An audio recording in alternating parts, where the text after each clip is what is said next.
Welcome back to Vegas Live with Ninon. Of course, I'm Ninon, your host, and I was just talking to... I didn't even get your name. That's okay. Snap Murphy. Snap Murphy. Anything to do with the Snap? Well, what's going on with Snap? I just did a Snap thing to let everybody, Snapchat, whatever they call this thing. Absolutely. It's also an acronym for showing negative and positive. It's about balance in life. It's balancing life to go down the middle. And go down the middle. And the Snap is just kind of, me being a rapper, I'm always coming up with things on the spot. So I'm always... Now, I have to ask, how are you doing in the rap business? I mean, you look like you're pretty... You look like you got energy. I'm eating good. Like I said, I'm eating good. You're obviously getting work to get the food. So. Yes, absolutely. No, definitely have a lot of energy, but it's the passion. And, I tell every aspiring artist that's out there is if you're passionate about what you love in any form of art, you just got to keep going for it. And that's what I did. And I went all the way to quitting my job and going for my dreams. You mean you actually had a job? I actually had a job other than rapping, believe that or not. My mom always told me plan B. I thought plan B was, plan A to be a rapper. But real life sometimes kicks in and you got to pay the bills. So what made you decide, obviously at a young age, you decided absolutely. You were like a fast talker, became a rapper? Because it seems that's how it kind of works. Well, yeah, I think also it's the lifestyle that I was raised around. I grew up in Hammond, Indiana, which is outside of Chicago, northwest Indiana. Okay. And I have two older brothers that were got into a lot of trouble younger. My father was never really around. And so people that go through these sort of suffering, people who go suffering, sometimes the only place I've ever had to get my thoughts out were that piece of paper to write. And so it turned into short stories is how I started writing, and then that became into hip-hop music because I told myself at a young age, people aren't going to go to the library to hear what I have to say, but they might stumble upon me on a radio. There you go. So are you on the radio? I do internet radio here and there, and with everything with social media now, I mean, I've put myself out there, so I have YouTube. I was going to say, there is no need for anybody not to be out there right now. Absolutely, because this social media, and I've learned it over the years, and I always loved the internet. I've always wanted to show on the internet. I've always loved it for years. Absolutely. And I said, that's where everybody's traveling to. So now we have it. Yeah. But now they're improving this Snapchat. I just did a couple of Snapchats. I'm ready to do another one. In fact, I got one of my producers is setting it up for me so I can Snapchat and let everybody know where I am. That's awesome. Let them know where you are. That's the key. And with radio before in the 90s when I first started writing, that was your only gateway and network to really push out there. But now that we have the internet, it gives everybody that's an artist access to get their work out there. Now the only problem with it is everybody else is out there too. Absolutely. So now so you've got to make yourself very different. So you got to stand out. So how do you do that? How do you? Well, I find the success for me and some of the accomplishments that I've had came from doing stuff that other rappers aren't doing. So, for instance, me quitting a job, most people are thinking to themselves, oh, well, how am I going to pay my bills? How am I going to do this? Well, but in life, you got to take the leaps. You have to take the leaps. And so when I took that leap, I ended up running into a guy, we call him the Jewish guy, actually has the Jewish guy management, and he ended up signing an investment deal with me. Really? So yeah, I signed an investment deal. So he invested with you? He invested on me. You must be pretty cool. That must be cool. It's really cool. And not only that, it was just a dream come true because I've worked so hard to be heard.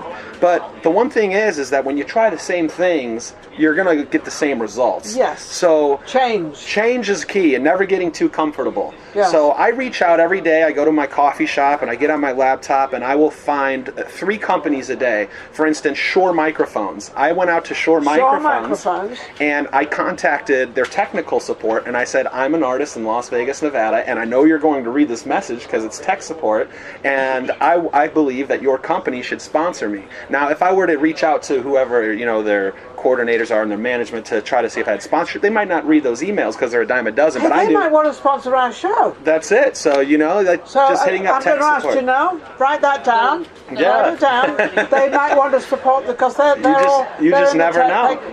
You know something, you're so right. You never know. It might be somebody in the furniture business. You say, well, who would support me in the furniture business? Well, what are we sitting on? Right, exactly. Everybody needs it. There's always something out there for everybody. Sure. There's loads of stuff out there. Absolutely. So don't ever say, well, just because I've got a show like this or just because I do this, they won't support me. No, you have to venture out to all areas because we can all help and network with each other. Yeah. But not only that, is being positive and having that good energy just goes a far way. You know, I go onto my Facebook and I add friends that I don't even know, but I know that they're writers for, you know, different companies like the Review Journal. Facebook that, because Facebook you're supposed to know them all. Yeah, exactly, right? They're supposed to be all good friends of yours. Of course. Yeah, I just got to know them. Right, no, yeah. But it's cool. But sometimes, yeah, you just kind of network out to people, and then you just keep putting your messages out, and the universe sees it, and then opportunities arise. Yeah. Yes. And then, unless they see you out there, they're not going to find you. Right, exactly. You got to put your name out there. Yeah, you have to be out there all the time. You got to be there to knock the doors down. I got a great story that would be good for this. All right, well, I want to hear the story. Come on, tell me the story. Don't keep it a secret. No, absolutely. So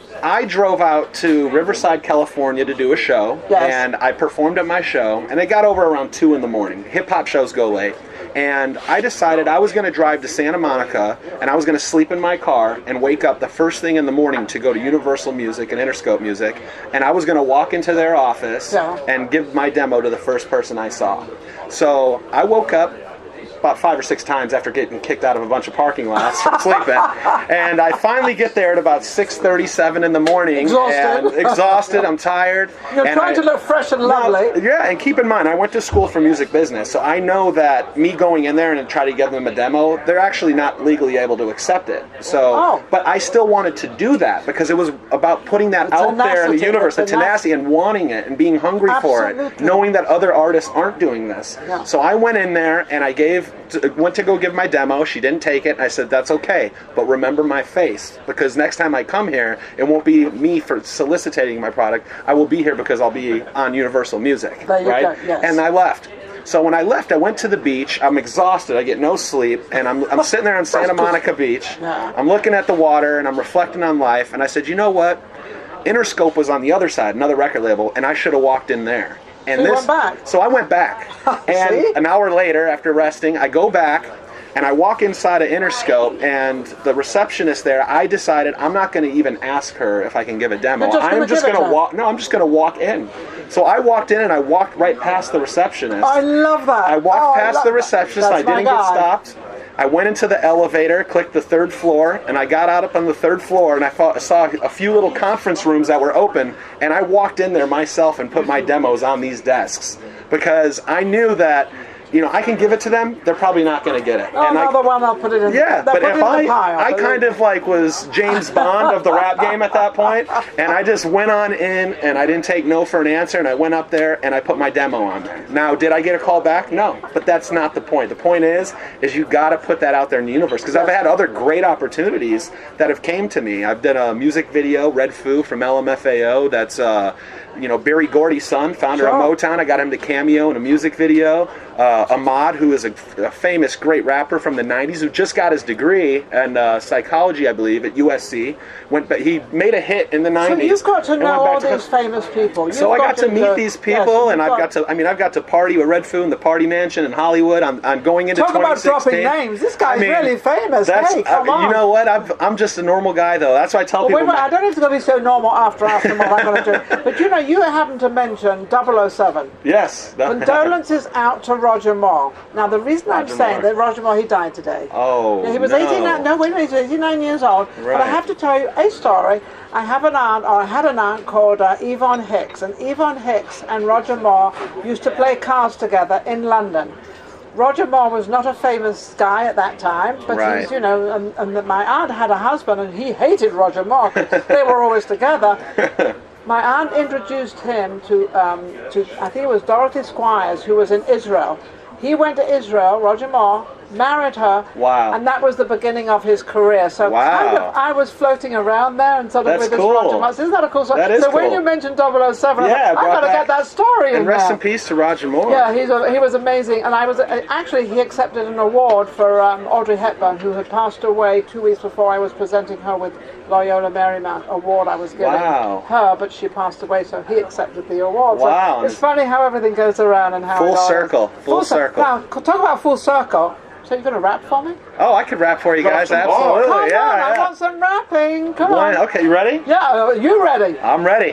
One day, I woke up I saw the sun, I'm grown up. I realized my actions needed to change. Too much anger inside of my brain from all the pain of my childhood. It's all good, they say it's all love, but love can end, then it's all lust. And when we all hurt, in God we trust, but sometimes God's not there when time's tough. Oh, I love it. That was just a little sample. If you want to hear the rest, you can go to snapmurphy.com and hear it. Snapmurphy.com. There you go. Absolutely. Yes, that's amazing. Yes. Absolutely. Yeah. Just a little tiny message, and that's what that little segment I just did. Twice a year, I get to go to Doral Academy, and I speak to fifth graders about anti-bullying. I talk to them about how education is the most important thing in your life, because nobody can take it away from you. No, they can't. And that's yours. Yeah, and that's something that's extremely important to me, and I just want to let the world know is to be out there and to be a positive role model to kids' lives. And also, I set up things in June. I'd love to have some people involved. If anyone's involved, I go out, I get cold bottles of water, and I go and give the homeless that are out there water because they're dying of dehydration. So don't forget to give our team a call. So, we'll come out there. We'll come out there and do our thing. Okay. Yes, being a humanitarian, that's the key. Yeah. Well, I had a TV show called Voices of Tomorrow, and I actually help kids. That's for great. 16 years to get a voice out there. And that's awesome. We help many, many kids. I love what you do. And there's nothing like the children and the younger generation need us. They do. They don't need teenagers. We need to inspire others. They want teens to be teens.